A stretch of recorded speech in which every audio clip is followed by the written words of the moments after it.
Welcome back, everybody, to Discussion America with me, Anthony Fiorinelli, your host. Well, it looks like Joe Biden finally threw his hat in the ring. This field is getting much larger for the Democratic Party. You have to tell you, their primary is going to look real interesting by the time we're getting ready to rock and roll with this thing here. Let's see, let's take a recap on this here. What do we have so far? We have an old man. We have a little boy. We have a socialist. We have a criminal. We have a woman that protects a criminal and was wrong at it. And then we have, we have Cory Booker. Yes, we have Cory Booker, who's a flip-flopper. And we have a bunch of people that I really never heard of before.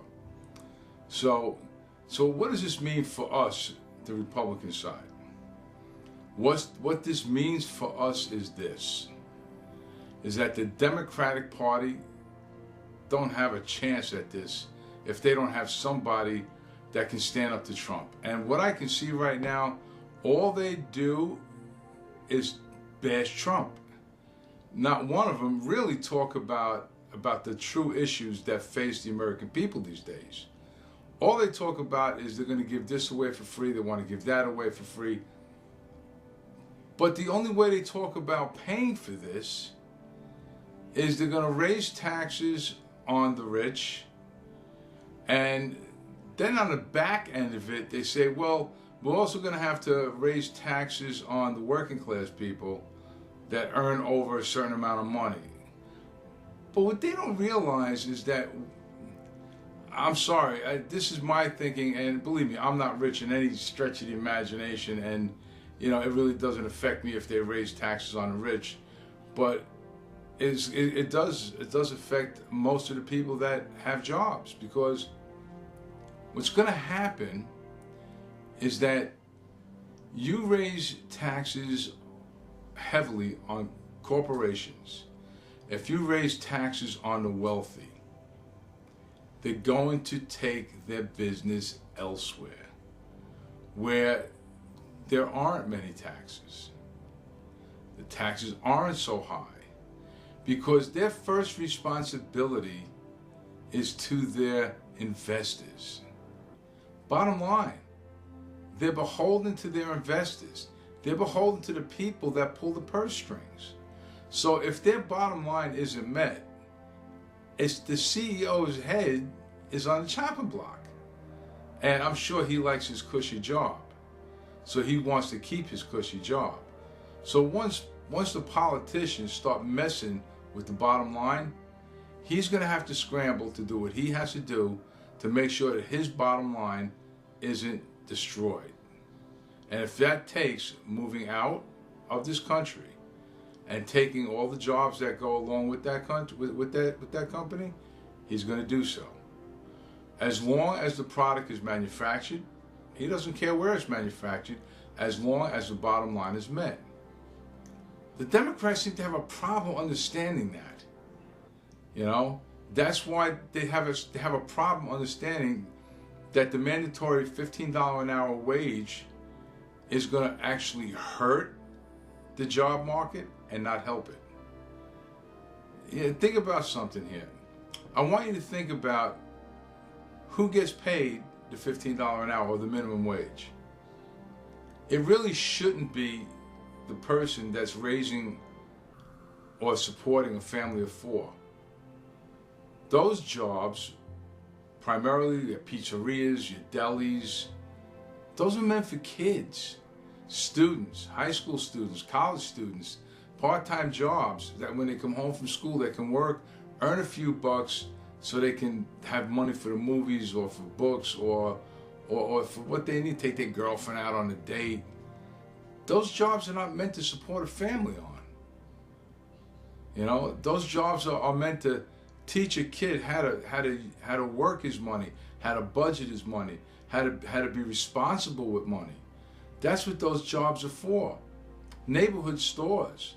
Those neighborhood stores, if they're forced to pay $15 an hour for that pizzeria job, number one, they're either going to cut back on their jobs and you're going to make one kid do the work of two, or they're going to just be forced to go out of business because it's becoming too expensive to operate. And that's what's happening here in New York, by the way. New York is going to be a ghost town as soon as the congestion pricing goes into effect. It's going to kill business in New York. Big time. It's going to kill business in New York. There's going to be no business being done below 60th Street because no one's going to go there. If you got to pay $11.50 to go into Manhattan below 60th Street, by the way, that's where most of the commerce is done. Below 60th Street, that's where your theater district is. That's where that's where your restaurant rows are. Downtown Manhattan, that's where all the tourists go. Are you kidding me? Well, that's the brainchild of your mayor and your governor. Let's just keep banging them for as much money as we can, to take care of the downfall that they created. Well, that's just another story. That's for another day. But we look at the field of Democrats running for office. Most of them nobody knows. I've never heard of most of them. That's why I'm not even mentioning their name. But you have Cory Booker. He leaked information during the confirmation for the judge for the Supreme Court, and everybody got pissed off about that. Then you have Elizabeth Warren, who claimed that she was an Indian. That's rich, that's to pull on the heartstrings of people to feel bad for her because she's a minority. I forget the percentage that she actually is an Indian. Then you have Bernie Sanders, who in video interviews that I've seen online, I actually saved the videos. I'll use them on a later date. It talks about how great Russia and Cuba was, and this, that, and how great their society was, and how much they're doing for their people, and how America isn't doing anything for their people, but the Communist Party and their Socialist Party are doing such wonderful things for their people. And he's denying it all now. When he asked the question by students, he's denying it now. Like he never approved of all that stuff.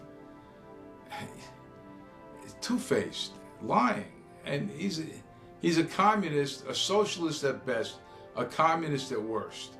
Okay, and he's running for president of the United States.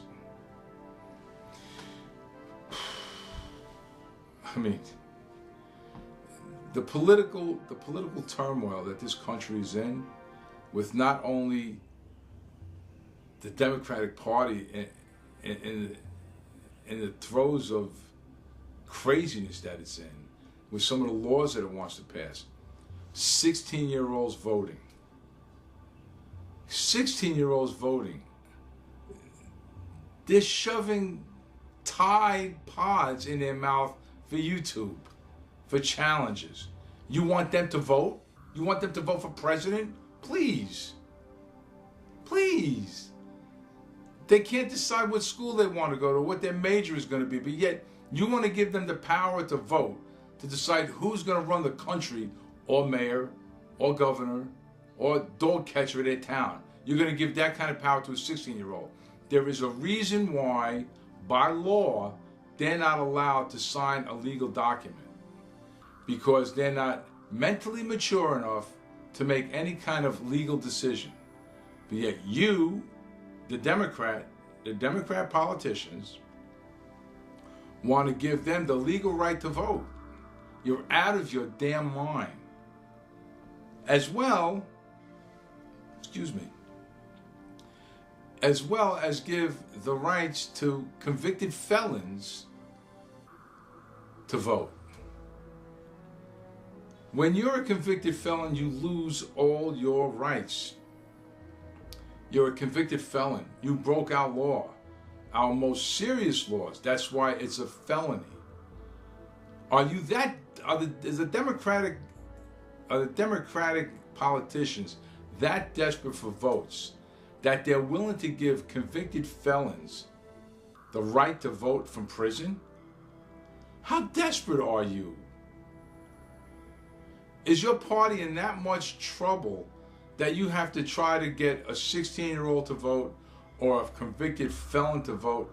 And not only that, they're trying also to make it legal for undocumented immigrants to vote. That, my friend, is someone that's desperate, is an organization that's absolutely desperate to try anything to get as many people to vote for them as possible. But you see, there's a little hitch to the undocumented immigrant vote. The Democrats, in order to sustain power for eternity, they need 200 million votes regularly to sustain power in all the elections, federal, state, and local. Now, the funny number is, how many undocumented immigrants are there presently in the United States? Take a guess. Last I heard, there was something like 200 million. I wonder why they want undocumented immigrants to vote. Because if they do, they will be in power for perpetuity. Now, for those of you who don't understand what perpetuity is, that means forever. No other party, Republican, Independent, Green Party, no other party will ever hold office again if they're able to get undocumented immigrants to vote. Because if they get the undocumented immigrants to vote, who do you think they're going to vote for? They're going to vote for the Democrats. That's why back in the 60s, Johnson, and I won't use the words that he did, said, give the minorities everything they want, give them food stamps, give them welfare, give them Medicaid, and you will have a vote for life. And that's exactly what they did. But what they did, and what the minorities are now starting to see with Donald Trump as their president, because they have a lot more opportunities for them, is that they're seeing that the welfare system pretty much is paid slavery. Because the government actually runs their lives. You have single mothers, more single mothers now in today's world than there were back in the 60s. Because by promoting single motherhood, you're also promoting welfare. Because if you're a single mother, you get welfare. You get food stamps. You get Medicaid. But if you have a man in the house that's paying your bills, and if you make X amount of dollars, you can't get those things. So you have single mothers. Something to be said for that. You know, you got a man in the house, you're not married, they don't know you're not married. As far as they're concerned, you're a single mother. Meanwhile, you're getting all your benefits, and you got your man working over there, you get working off the books, or he's working on the books. They don't know he's in your house because they don't come by your house to check anymore. They used to. When welfare first, hit the books, they used to send a welfare worker to your house to investigate every couple of months or every month to see how you were living, what you had. If you had as much as a toaster in your house, you were off. Any luxury whatsoever. They considered a toaster back then a luxury. Now you have people talking on their iPhones, wearing all kinds of bling and everything else, and they're on welfare. They come rolling up in their Mercedes, they come up in their SUVs, and they're on welfare. I don't know, but that's all the Democratic Party for you. So things are a little bit better for the minorities under the Trump regime here. So where we're going with this? We have a huge field of Democrats running for office. And little by little, they're going to get weeded down. But again, who do they have? I don't understand who the Democrats really want as their president by who's there. Do they really want a socialist? Do they want old school? Do they want Biden, who is going to manhandle every child and woman that he comes in contact with? Are they going to have Kamala, who's going to believe everything that comes in front of her and be so gullible, where she's going to believe, I'm not even going to mention his name because he doesn't deserve to be mentioned, about being attacked by Trump supporters, and a couple of days later find out that it was a hoax to everything, Or how about Beto, who was charged for burglary when he was younger and car theft? I mean, really, that's who their field is. They got to do better than that. Then you got the unknowns. What's their track record? I don't hear anything about them. I don't hear anything about them. I guess you hear about it from their home state. Who knows? But over here in New York, I don't hear anything about them. And New York is a democratic state, especially New York City. My God, every inch is Democrat. But now I got to talk to you a little bit about what's happening with the Muslim influence that's going on in this country too. I don't mind anybody from any ethnicity, any religion, if they acclimate themselves to our way of life. Now, your religion, you keep to yourself. It's your religion. There's a lot of religions in the United States. And you don't hear them really bashing outwardly other religions. But you got some congresswomen that are pretty anti-Semitic, and they're vocal about it. And then they give a half-baked apology that's, in my opinion, useless. It means nothing the way they half-heartedly apologize. And the only reason why they apologize is because the rest of the congressmen say, you better apologize because what you're saying is wrong. We're getting a lot of support from Israel, and we're getting a lot of support from the Israeli people. You're wrong in what you're saying, Then they go, okay, I'll apologize. And they go up there and it's a half-hearted, response. They have to stop that. They have to stop that. You got Christine Gillibrand. She's too weak to be a president. The world leaders are gonna stomp all over her. They're gonna stomp all over. She's like somebody's mom. It's like a soccer mom. She looks like presidential material. Who's gonna listen to her? Who's she gonna be powerful towards? Who's she gonna step on? She might be good, as a senator, as a congressman, whatever. But she's as a president, it's not believable. But as far as again as the Muslim congresswoman, they need to take a step back.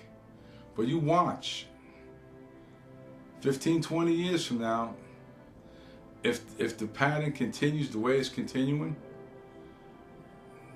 you just might be under Sharia law. I'm not trying to be an alarmist here. I'm not trying to scare you or anything like that. But if Muslims keep running for office in Muslim concentrated districts, they're going to gain more and more power. And if they keep multiplying the way they're multiplying, and we keep taking Muslim refugees in from other countries, and they become citizens, we give them a path to citizenship, they're holding green cards and going for citizenships, become nationalized, they're voting. And if they're voting and some of them are running for office, their children that are born here, very well, who knows, somewhere down the line we might have a Muslim president. Then things can get kind of hairy here, They can't overtake us physically by war or attack. But they can damn well overtake us by using our own laws, our own voting procedures. I'm going to put a link to a video in the description. I want you to watch this video. Short video. But you got to watch this video. It's Muslims talking about this here. It's Muslim politicians and businessmen and women talking about this.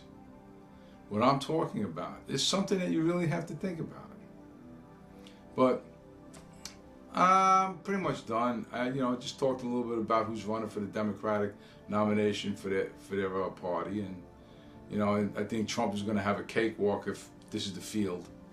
If this who is running for the Democratic Party, I think he's going to have a cakewalk here, especially if Biden. I'm so glad that Biden threw his hat in the ring, because by him throwing the hat in the ring, if he gets the nod and they elect him to go against Trump, it's going to be a wonderful thing. Trump is going to eat him up alive.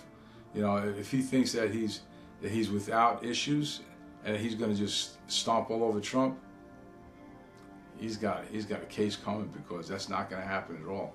All right, but Trump has got his work cut out because he has to stay focused. But in any case, this is going to be one hell of a year and a half. We're going to have a lot of fun with this year, and I hope I get to talk about other things beside the election. There's going to be a lot of other things cropping up. Like we had this shooting today in California with the synagogue shooting. One woman killed. Again, they're starting to talk about an AR-15, a type of assault weapon that was used in the killing and the shooting. But one thing I'm glad about this shooting, I tell you what I'm glad about what happened in this shooting, is that the parishioners, the followers of this synagogue, they're the ones that stopped the slaughter. They're the ones that stepped up. They're the ones that they attacked him during the shooting. They're the ones that prevented anybody else from getting killed. And that's what should have happened on every other occasion. And you got hundreds of people and one guy with a gun. If everybody stepped up and attacked, maybe some more people would have got it, but it was not going to be a slaughter. It's not going to be 50 people, 70 people, 30 people. One woman passed away. One woman got killed. Several other people injured, but the people themselves subdued the guy until the police got there. That, I take my hat off to these people. I take my hat off to these brave people. They did the right thing, and everybody around the country, everybody around the world should step up and take a look at what they did. They helped themselves. They didn't wait for the cops to come. Waiting for the cops to come, that's what's going to get people killed. And that's why everybody should carry their own weapon. Because if they had their own weapon and they use them to protect themselves, these guys, they can't use, there's no such thing as a soft target anymore. Look at what goes down. They shoot at schools, churches, synagogues, because nobody's carrying their own weapon in churches, schools, and synagogues. So they got an easy target. Think smart, people. There's a lot of sick people out there. But in any case, have a great week. This is Anthony Fiorinelli from Discussion America saying, see you next week. God bless you all.